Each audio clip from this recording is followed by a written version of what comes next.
Fulfill your obligations. In going through life, one inevitably incurs obligations. Factually, one is born with certain obligations, and they tend to accumulate thereafter. It is no novel or new idea that one owes his parents a debt for bringing one into the world, for raising one. It is a credit to parents that they don't push it any harder than they do, but it is an obligation nevertheless. Even the child feels it. And as life continues to run its course, one accumulates other obligations to other persons, to friends, to society, and even the world. It is an extreme disservice to a person not to permit him to satisfy or pay off his obligations. No small part of the revolt of childhood is caused by others refusing to accept the only coins a baby or child or youth has with which to discharge the weight of obligation. The baby's smiles, the child's fumbling efforts to help, the youth's possible advice, or just the effort to be a good son or a good daughter commonly pass unrecognized, unaccepted. They can be ill-aimed, often ill-planned. They fade quickly.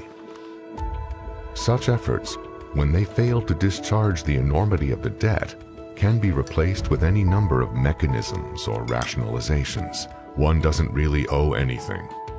I was owed it all in the first place. I didn't ask to be born. My parents or guardians are no good. And life isn't worth living anyway, to name a few. And yet, the obligations continue to pile up.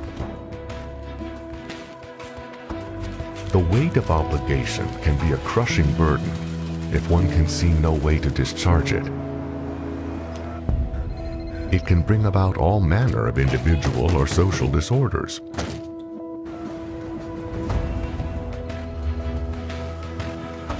When it cannot be discharged, those who are owed, often unwittingly, find themselves targets for the most unlooked-for reactions.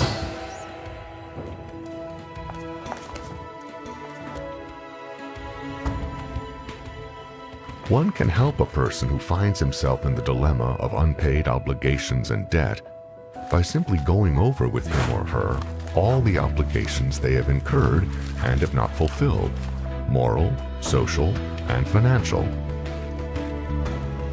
and work out some way to discharge all of those the person feels are still owed.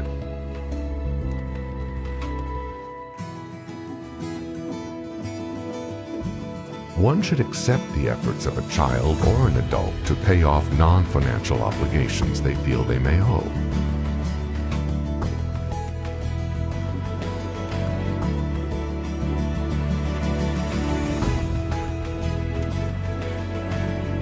One should help bring about some mutually agreeable solution to the discharge of financial ones.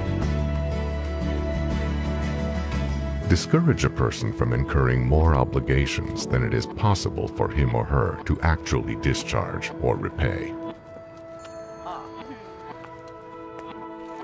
The way to happiness is very hard to travel when one is burdened with the weight of obligations which one is owed or which he has not discharged.